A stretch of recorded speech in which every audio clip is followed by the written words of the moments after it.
સૌથી પહેલું જે ચેપ્ટર છે દોસ્તો, એ ચેપ્ટરને આજે આપણે ડિસ્કશનમાં લેવું છે અને એ છે સૂર્યમંડળના ભાગરૂપે પૃથ્વી, બરાબર. અને એ સૂર્યમંડળના ગ્રહો વિશે આપણે વાત કરવી છે. કેના ગ્રહો? સૂર્યમંડળમાં રહેલા ગ્રહો છે એની વિશે આપણે વાત કરવી છે. જો ઘણી વસ્તુ હું ઔપચારિક તમને કહેતો જઉં, તમારે ખાલી માત્ર ને માત્ર કાન અહીંયા રાખવાના છે અને સાંભળવાનું છે. જેમ કે બ્રહ્માંડની ઉત્પત્તિ કઈ રીતના થઈ છે? તો કે વિષાણુના બનેલા નાના એવા વાદળના ગુરુત્વીય ભંગાણના કારણે બ્રહ્માંડની ઉત્પત્તિ થઈ. આવું કોને કીધું? લેમિત્રે નામના વૈજ્ઞાનિકે કીધું. કોને કીધું? જોર્જ લેમિત્રે નામના વૈજ્ઞાનિકે કીધું, જેને આપણે બિગ બેંગના નામે ઓળખીએ છીએ. કેના નામે ઓળખીએ છીએ? બિગ બેંગના નામે ઓળખીએ છીએ. બ્રહ્માંડમાં એક વિશાળ ધડાકો થાય છે અને એ ધડાકાના ફલશ્રુતિ સ્વરૂપે આજે પણ બ્રહ્માંડનું સતત વિસ્તરણ થઈ રહ્યું છે. બ્રહ્માંડના અભ્યાસને આપણે કોસ્મોલોજીના નામે ઓળખીએ છીએ. કેના નામે ઓળખીએ છીએ? કોસ્મોલોજીના નામે આપણે ઓળખીએ છીએ. રાઈટ, આટલું આપણને ખ્યાલ હોવું જોઈએ. ત્યાંથી આપણે આગળ જઈએ કે સાહેબ એમાં શું હોય છે? એમાં હોય છે ગેલેક્સી. એમાં શું હોય છે? તો કે એમાં હોય છે ગેલેક્સી. બરાબર. તમને પ્રશ્ન થાય કે સાહેબ ગેલેક્સી એટલે શું? તો કે ગેલેક્સી એટલે વિશાળ તારાઓનો સમૂહ, જેને આપણે ગેલેક્સી કહીએ છીએ. રાઈટ, ધૂળ ને રજકણો બધું તમને એમાં જોવા મળે. ઓકે, અને આ ગેલેક્સીઓ છે, ગેલેક્સીઓની સંખ્યા કેટલી છે આપને પૂછે તો કહેજો કે ગેલેક્સીઓની ટોટલ સંખ્યા પૂછે તો ગેલેક્સીઓની સંખ્યા 10⁻11 જેટલી છે.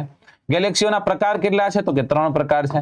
કયા કયા પ્રકાર છે? એક છે સર્પિલાકાર, એક છે દીર્ઘવૃત્ત અને એક છે અનિયમિત આકાર. ત્રીજું કયું છે? અનિયમિત આકાર. ઓકે, હવે મેચ ક્યાં માંગવાની છે? મેચ આપણી ગેલેક્સીથી માંગવાની છે કે સૂર્યમંડળ જે ગેલેક્સીનો ભાગ છે એ ગેલેક્સી કેવી છે? તો કે એ સર્પિલ આકારની છે. રાઈટ, આ આકાશગંગાનું નામ શું છે? એનું નામ છે મિલ્કી વે. શું છે દોસ્તો? મિલ્કી વે છે. રાઈટ, આપણું સૂર્યમંડળ જે ગેલેક્સીનો ભાગ છે તે. બરાબર. એવો પણ પ્રશ્ન કરે કે આ મિલ્કી વે ગેલેક્સીથી સૌથી નજીકમાં આવેલી ગેલેક્સી કઈ? ત્યારે આપણે શું કહેવાનું છે? ત્યારે કહેવાનું છે એન્ડ્રોમીડા. શું કહેવાનું છે? એન્ડ્રોમીડા. એન્ડ્રોમીડા લખો, એન્ડ્રોમીડા લખો, જે લખો એ. રાઈટ, આ સૌથી નજીકમાં આવેલી ગેલેક્સી છે. આપણી ગેલેક્સીની સૌથી નજીકમાં આવેલી ગેલેક્સી છે. બરાબર. હવે આ જ ગેલેક્સી છે, ગેલેક્સી કેવી? મેં તમને કીધું સર્પિલ આકાર છે. રાઈટ, આપણે લગ્ન પ્રસંગમાં ગયા હોય ને ઓલો ફણફણીયો પંખો નથી હોતો એવી ક્યાંક. બરાબર. અને આ ગેલેક્સી છે એ ગેલેક્સીની ફરતે ફરતે આપણું સૂર્યમંડળ આખું ફરે છે. મતલબ એવો છે કે સૂર્ય છે એ સૂર્ય ગેલેક્સીનું ચક્કર લગાવી રહ્યો છે. આમાં આપણા સૂર્યમંડળનો સૌથી મહત્વનો ગ્રહ, સૌથી મહત્વનો સભ્ય કયો થઈ જશે? તો કે સૂર્ય થઈ જશે. સૂર્ય સાથે સાથે 8 ગ્રહો, 45,000 કરતા વધારે લઘુ ગ્રહો, ઉપગ્રહો, આ બધાનો સમૂહ ભેગો થાય એટલે આને આપણે સૂર્યમંડળ કહીએ. શું કહીએ છીએ? સૂર્યમંડળ કહીએ છીએ. ઓકે, તો સૂર્યમંડળમાં સૌથી પહેલા કયા ટોપિકને લેવું છે? આપણે સૂર્યને લેવો છે. તો આપણો સૂર્ય શું છે? આપણે સૂર્ય તારો છે ભાઈ. કેવો તારો છે? તો કે મધ્યમ કદનો તારો છે. કેવા કદનો તારો છે? મધ્યમ કદનો તારો છે. Okay, right. પછી તમને એવો પ્રશ્ન પૂછી નાખે કે સૂર્યનું ગુરુત્વાકર્ષણ કેટલું છે? તો સૂર્યનું ગુરુત્વાકર્ષણ છે ને એ ખાલી ને ખાલી પૃથ્વીના ગુરુત્વાકર્ષણ કરતા 28 ગણું છે. કેટલા ગણું છે? ખાલી ને ખાલી પૃથ્વીના ગુરુત્વાકર્ષણ કરતા 28 ગણું આપણને જોવા મળે. જો ચાર્ટ નથી બનાવતો, આમ જોઈએ તો ચાર્ટ જ તે છે. રાઈટ, કેમ કે આખું બોર્ડ આપણે ભરી દેવું છે અને એના તમારે સ્ક્રીનશોટ લઈ લેવાના છે તમારે જ્યારે તમને મજા આવે ત્યારે. આપણા સૂર્યમંડળ છે શેનો બનેલો છે?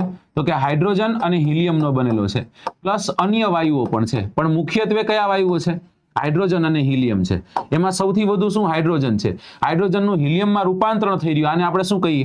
આને આપણે કહીએ તાપ પરમાણુ સંલયન પ્રક્રિયા. કઈ પ્રક્રિયા?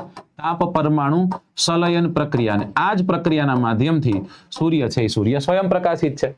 હવે આપણો સૂર્ય છે એ ગેલેક્સીના કેન્દ્રથી કેટલા દૂર છે? આપણી ગેલેક્સી છે ને એ ગેલેક્સીના કેન્દ્રથી કેટલો દૂર છે? તો એ કેન્દ્રથી અંદાજિત 30,000 પ્રકાશ વર્ષ દૂર છે. કેટલા? 30,000 પ્રકાશ વર્ષ જેટલો આપણને દૂર જોવા મળે છે. રાઈટ. પછી એમાં એક પ્રશ્ન થશે તમારો કે ગેલેક્સીનું ચક્કર લગાવતા, આનું ચક્કર લગાવતા સૂર્યને કેટલો સમય લાગે છે? વધુ સમય નથી લાગતો. માત્ર ને માત્ર 22,50,00,000 વર્ષ જેટલો સમય લાગે છે. એટલે બહુ ન કહેવાય. બરાબર ને? હા, આપણે આમાં તો આને જોઈ શકી 22,50,00,000 વર્ષ પહેલા. તમે એમ પણ કહી શકો કે સાહેબ એની સ્પીડ શું છે? એની સ્પીડ શું? તો કે 250 કિલોમીટર. સાહેબ આટલી તમારી ગાડી હાલે, સાંભળો તો ખરા, 250 કિલોમીટર પર સેકન્ડની સ્પીડે દોડે. 1000 કિલોમીટર કાપ નાખ્યું સૂર્ય. આ સ્પીડથી સૂર્ય છે સૂર્ય દોડી રહ્યો છે. ઓકે, હવે આ જ સૂર્યમંડળમાં જો આપણે ગ્રહોની વાત કરીએ દોસ્તો, એની સાથે સાથે અહીંયા નક્ષત્ર પણ હું તમને કહી દઉં. ગેલેક્સીની વાત કરી આપણે, હવે સાથે સાથે અહીંયા આપણે નક્ષત્રની પણ વાત કરીએ કે ભાઈ નક્ષત્રની સંખ્યા કેટલી છે, તો કે નક્ષત્રની સંખ્યા ટોટલ 27 છે. કેટલા નક્ષત્ર છે ભાઈ? 27 નક્ષત્ર છે. ઓકે, અને સૂર્ય એક નક્ષત્રમાં કેટલા દિવસ રહે, તો કહેવાનું છે 13.5 દિવસ રહે. કેટલા દિવસ રહે? 13.5. અને એક નક્ષત્ર પુષ્ય નક્ષત્ર છે, જેમાં સોના ચાંદીની ખરીદી કરવામાં આવે છે. શેની ખરીદી કરવામાં આવે? સોના ચાંદીની ખરીદી કરવામાં આવે. હવે આપણા સૂર્યમંડળમાં રહેલા જે ગ્રહોની વાત કરવામાં આવે તો એ ગ્રહોને આપણે બે ભાગમાં વહેંચીએ છીએ. આપણા સૂર્યમંડળમાં અહીંયા શું છે? સૂર્ય છે. સૂર્ય પછી વેરી નેક્સ્ટ કોણ છે ભાઈ? બુધભાઈ છે. કોણ છે? બુધભાઈ છે. બુધને આપણે મર્ક્યુરી પણ કહીએ છીએ. ત્યાંથી આગળ આવો તો કયો ગ્રહ છે? ત્યાંથી આગળ આવતા શુક્ર છે. ત્યાંથી આગળ આવતા કયો ગ્રહ છે? ત્યાંથી આગળ આવતા પૃથ્વી છે. પૃથ્વીથી આગળ આવતા કયો ગ્રહ છે? ત્યાંથી આગળ આવતા મંગળ છે. અને જેવો મંગળ ગ્રહ ખતમ થાય એટલે એક લઘુ ગ્રહનો પટ્ટો આવેલો છે.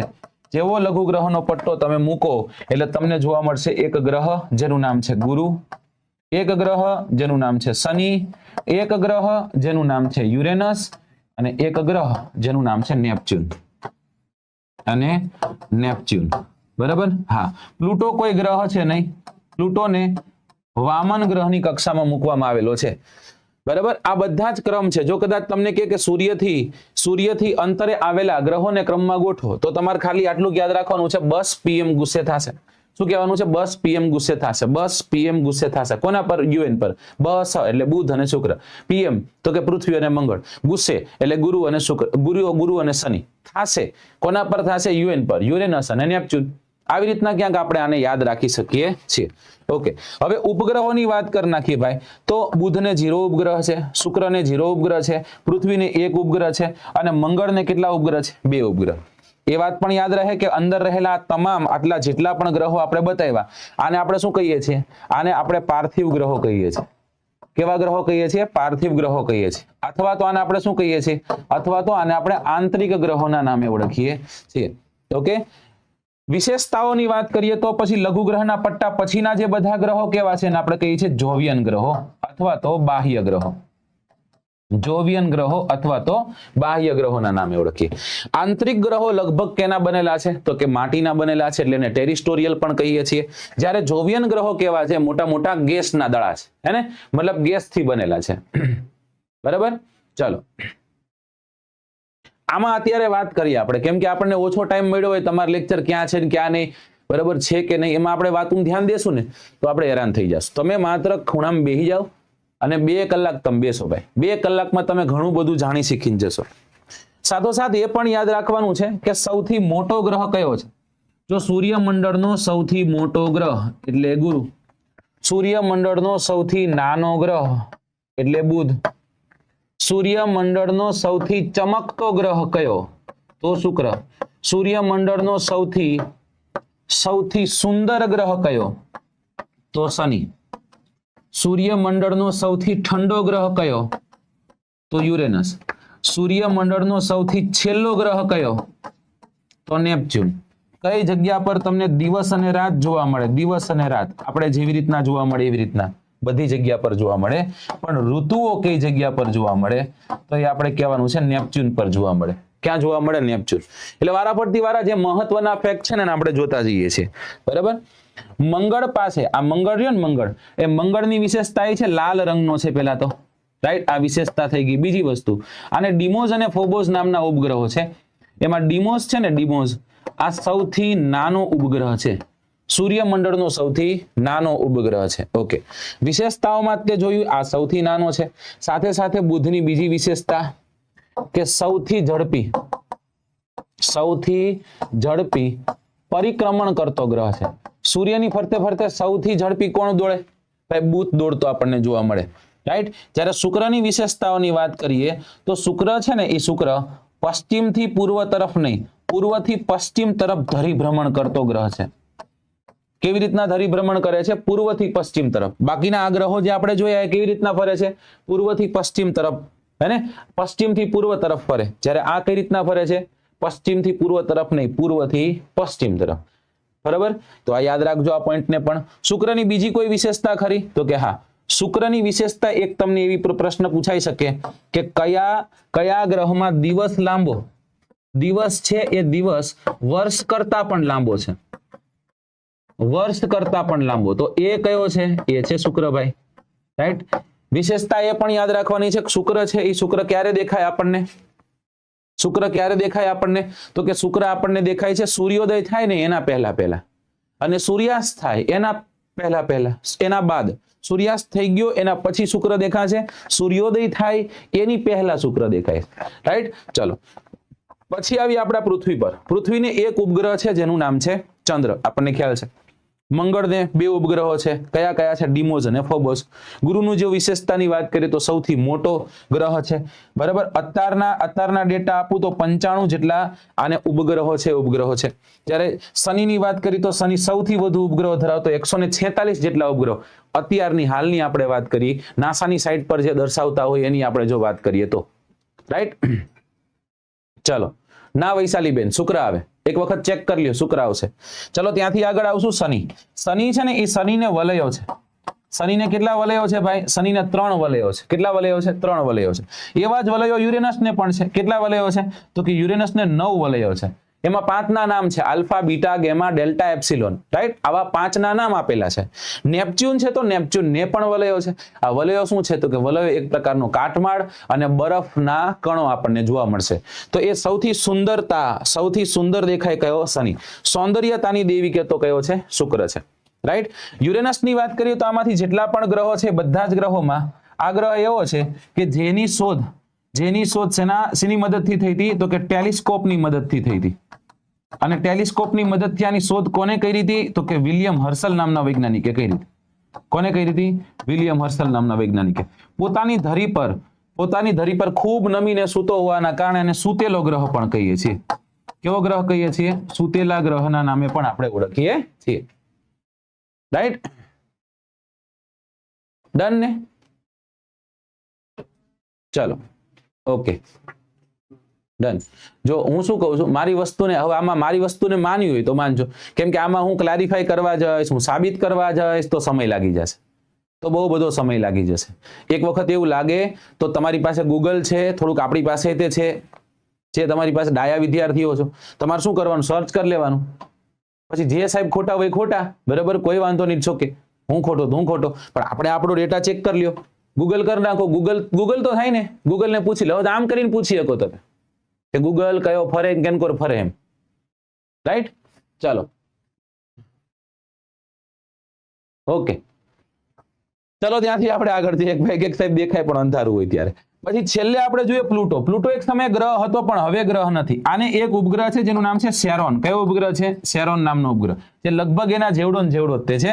2000 ને કઈ સાલ? 2000 ને ખાલી જગ્યાની સાલમાં પ્લુટોને ઇન્ટરનેશનલ એસ્ટ્રોનોમિક યુનિયન દ્વારા તરબાકાત કરી દેવામાં આવ્યો. ભાઈ હવે તમે આજથી ગ્રહ કહેવાશો નહીં, કારણ કે બીજા ગ્રહોની કક્ષાને તે છેદતો હોવાના કારણે, રાઈટ. 2006. વેરી ગુડ, ખૂબ જ સરસ. એટલે આને આજે આપણે વામન ગ્રહ કહીએ છીએ. રશિયા જેવડી સાઈઝનો આ ગ્રહ છે. તો આ થઈ ગયા આપણા ગ્રહો. અને ગ્રહોમાં એક ઉપગ્રહની વાત કરવાની હતી, અને એ ઉપગ્રહ છે ચંદ્ર. ચંદ્ર પૃથ્વીથી કેટલો દૂર છે? જો આ વિવાદો તો દુનિયાના થઈ શકે. ચંદ્ર પૃથ્વીથી કેટલા કિલોમીટર દૂર છે? આવો પ્રશ્ન કરે તો કહેજો કે ચંદ્ર પૃથ્વીથી 3,85,000 કિલોમીટરની દૂરીએ છે.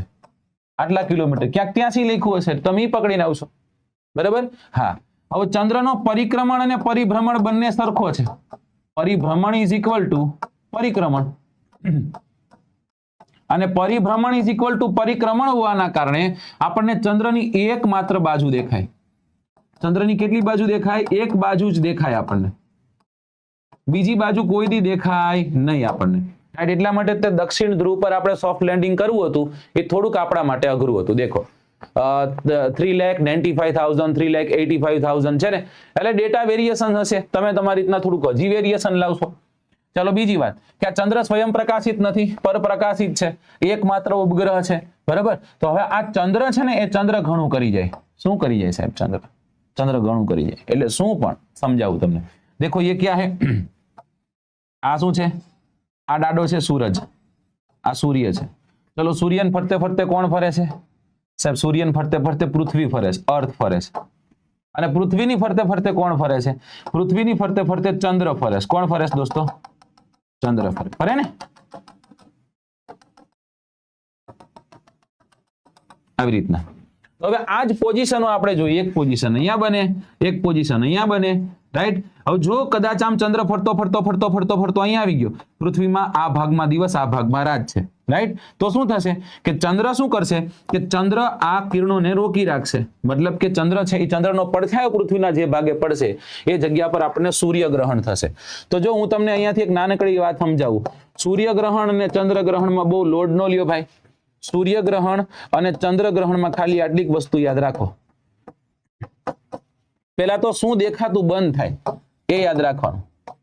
દેખાતું બંધ થાય તો યાદ રાખજો. સૂર્યગ્રહણમાં છે ને સૂર્યગ્રહણ કીધું છે ને એટલે સૂર્ય દેખાતો બંધ થાય. ચંદ્રગ્રહણમાં ચંદ્રગ્રહણ કીધું છે, ચંદ્ર દેખાતો બંધ થાય. હવે સૂર્ય ક્યારે દેખાય? દિવસે દેખાય. દિવસે દેખાતો બંધ થઈ જાય ને, રાતે દેખાતો નથી. એટલે હંમેશા ક્યારે થાય? આ દિવસે થાય. આ ક્યારે થાય? હંમેશા રાતે થાય. એક સમય લગભગ નક્કી કરવામાં આવતો હોય છે કે અમાસના દિવસે આ લગભગ થતું હોય છે અને પૂનમની રાતે આ ક્યાંક થતું હોય છે. સમજાઈ ગયું? ખાલી આટલું યાદ રાખવાનું છે. ચંદ્રગ્રહણમાં ચંદ્ર દેખાતો બંધ થાય. ચંદ્ર ક્યારે દેખાતો હોય? રાતે. રાતે દેખાતો બંધ થાય. દિવસે તો થતો જ નથી, દેખાતો જ નથી આમ થોય તે. તો રાતે અચાનક દેખાતો બંધ થઈ જાય તો એને આપણે શું કહીએ? ચંદ્રગ્રહણ. અને સૂર્ય દિવસે દેખાય, સૂર્ય દિવસે દેખાતો બંધ થઈ જાય તેને આપણે શું કહીએ છીએ? સૂર્યગ્રહણના નામે ઓળખીએ છીએ. રાઈટ. આટલું ખાલી આપણે યાદ રાખવાનું છે. જો નો યાદ રહે તો આવી રીતના પણ યાદ રાખવાનું છે. ચંદ્ર એટલે તો ચાંદો, અને ચાંદો એટલે જો તમે કોલેજમાં હોય તો તમે ચાંદો કોને કહો છો તમને ખ્યાલ જ છે, બરાબર ને? ચંદન સા મુખ તેરા, આવું બધું તમે ભરી ભરીને લખો છો કોકના વિશે, હે ને? હા, કોનું મુખ ચંદ્ર જેવું છે તો કે ફલાણીનું મુખ ચંદ્ર જેવું છે. તો તમે જો કદાચ કોલેજ ગયા હોય તો પહેલા સેમેસ્ટરમાં ચંદ્ર આવતો હતો અને ચંદ્ર ક્યારેક દેખાતો બંધ થઈ જતો. તો આવું યાદ રાખવાનું. જો તો સન, અર્થ અને મૂન આ પોઝિશન હશે. સન, અર્થ અને મૂન સેમ યાદ રાખવાનું. પહેલા સેમમાં ચંદ્ર દેખાતો હતો, ક્યારેક ક્યારેક ચંદ્ર દેખાતો બંધ થઈ જતો હતો. આવું આપણે યાદ રાખવાનું છે. આવું યાદ તો તમને બહુ સારી રીતના રહે. રાઈટ. ચલો, ડન છે. તો આ થઈ ગયો આપણો પહેલો ટોપિક અને ટોપિકનું નામ છે સૂર્યમંડળના ગ્રહો. શું છે? સૂર્યમંડળના ગ્રહો.